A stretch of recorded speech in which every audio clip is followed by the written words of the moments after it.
Selamat pagi anak-anak semuanya. Hari ini kita akan masuk ke dalam pembelajaran kita agama. Namun sebelumnya kita mau bersatu dulu dalam doa. Semua siapkan hatinya, kita berdoa. Tuhan Yesus yang baik, terima kasih buat berkat-Mu pada hari ini. Kami akan memulai pembelajaran kami.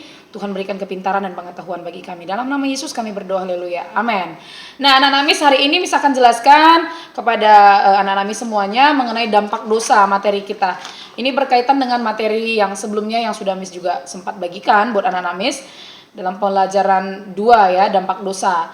Oke, Mis akan jelaskan hari ini. Mis nggak tulis di papan tulis, Mis hanya cuman menjelaskan materinya, jadi mohon dipahami supaya nanti anak-anak Mis bisa menjawab pertanyaan ataupun soal yang Mis bagikan.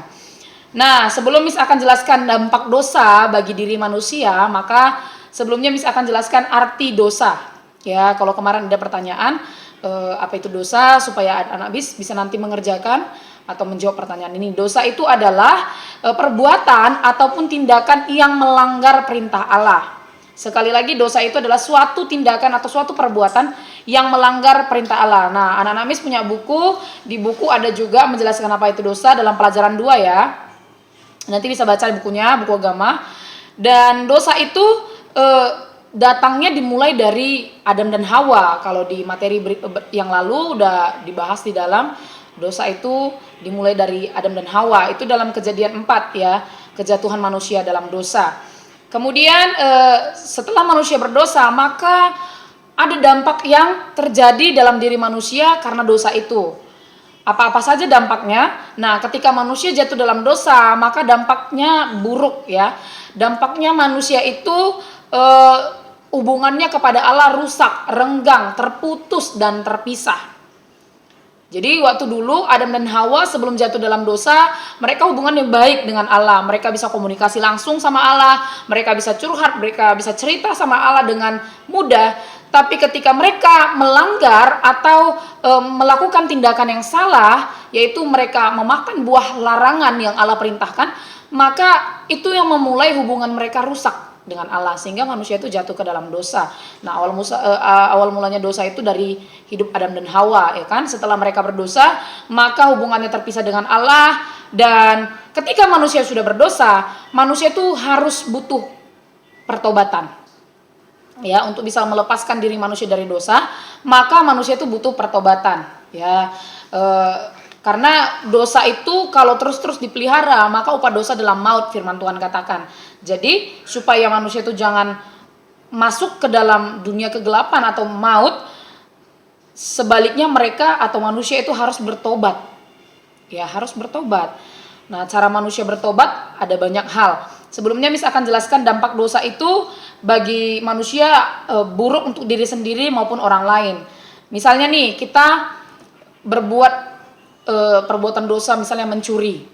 Ya, kalau kita sudah mencuri, maka kita akan ngerasa nggak tenang, benar ya. Kalau kita berani mencuri, maka kalau ketahuan orang akan bilang, wah kamu pencuri. Nah, itu kan berdampak buruk. Dan kita nggak akan pernah tenang dalam menjalani setiap kehidupan kita. Nah, itu artinya firman Tuhan katakan jangan sekali-sekali kita melakukan pelanggaran yang tidak harus kita lakukan, supaya apa, kita jangan jatuh ke dalam dosa. Banyak dosa yang mungkin setiap hari kita lakukan, tapi bukan berarti kita jadi manusia yang nggak berdosa seperti itu. Memang susah. Setiap manusia pasti pernah melakukan dosa atau digoda oleh perbuatan-perbuatan sekitar kita yang membuat kadang-kadang kita lupa sehingga kita jatuh ke dalam dosa. Contohnya nih, ada teman-teman kita yang mengejek kita, ada teman-teman kita yang menyakiti hati kita, lalu kita simpan sakit hati, kita simpan kebencian, maka itu juga namanya dosa. Jadi dosa itu berdampak buruk bagi diri kita, bahkan bagi orang lain. Jadi jangan biarkan diri kita menyimpan dosa. Nah, caranya supaya kita lepas dari dosa, Mis tadi sudah katakan kita harus bertobat. Mis akan bagikan beberapa cara untuk kita bertobat. Yang pertama adalah, ingat, perhatikan baik-baik, caranya supaya kita bertobat, kita harus mengakui kesalahan kita di hadapan Tuhan. Misalnya, kita sudah berbohong. Ya, jangan biasakan diri kita terus-terusan berbohong. Kalau kita sadar, oh aku tadi udah berbohong, aku harus minta ampun sama Tuhan. Datang sama Tuhan, minta ampun sama Tuhan, itu buktinya bahwa kita mau bertobat. Kemudian ketika kita sudah mengakui kesalahan kita, kita mohon ampun. Selanjutnya kita juga harus meninggalkan dosa itu. Ya kalau kita udah mohon ampun, jangan lagi lakukan itu hal yang sama.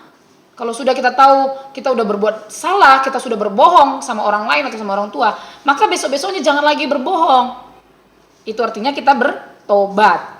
Selanjutnya, caranya supaya kita bertobat, kita harus memulai hidup dengan hal yang baik dan benar.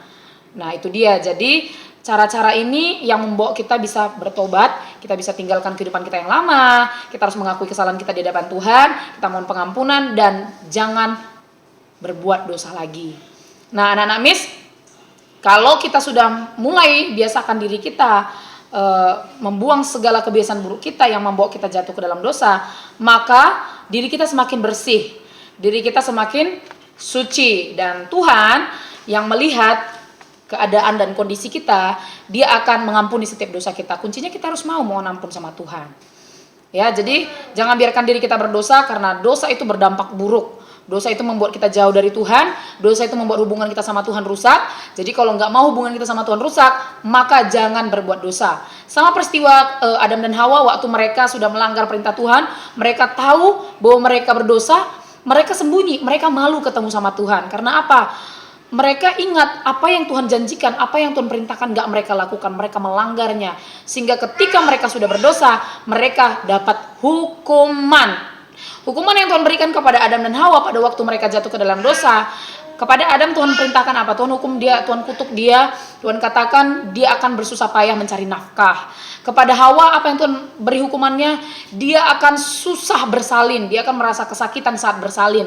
Dan ular juga yang mengakibatkan dosa itu, Tuhan juga hukum dia, dengan perut mula engkau akan berjalan. Jadi semua yang melakukan dosa dapat hukuman. Makanya anak-anak Miss kalau tidak mau dihukum, jangan berbuat dosa. Tinggalkan dosa lalu bertobat. Supaya apa? Supaya kita bisa lepas dari ketakutan, kita lepas dari kesalahan, kita bebas, kita merdeka, dan kita menang. Paham ya? Sampai di sini Miss jelaskan mengenai materi ini.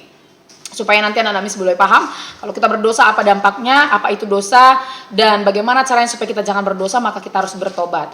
Nah, hari ini Miss akan kasih tugas kepada anak-anak Miss. Perhatikan tugasnya.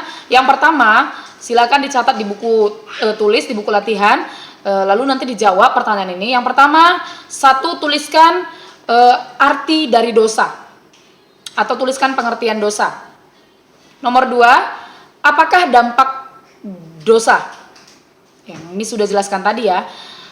Yang kedua, apakah dampak dosa? Nomor tiga, tuliskan cara agar kita bisa bertobat. Yang ketiga, tuliskan cara agar kita bisa bertobat. Dan yang keempat adalah tuliskan doa permohonanmu kepada Tuhan saat meminta pengampunan dosa. Jadi nomor 4 ini, kamu tulis doamu, bagaimana kamu menyampaikan doa kepada Tuhan, doa waktu kamu mohon ampun. Misalnya kamu melakukan kesalahan, terus kamu tahu kamu berdosa, kamu bersalah, kamu minta ampun sama Tuhan, kira-kira doamu seperti apa kamu naikkan kepada Tuhan? 4 saja soalnya dari Miss. Selamat mengerjakan, kerjakan dengan baik di buku latihan. Jawabannya semua dari apa yang sudah Miss jelaskan, oke? Sebelum kita tutup, semua lipat tangannya, tutup matanya, kita berdoa. Tuhan Yesus yang baik, terima kasih buat materi yang sudah kami pelajari hari ini, bahwa kami mengerti apa itu dosa dan bagaimana dampak dosa. Dan cara kami meninggalkan dosa, kami harus bertobat ya Tuhan. Itu sebabnya Tuhan ajari anak-anak-Mu supaya mereka mengerti apa yang harus mereka lakukan dalam hidupnya. Terpuji nama-Mu Tuhan, dalam nama Yesus kami berdoa bersyukur, haleluya, amin. Selamat mengerjakan, Tuhan Yesus memberkati.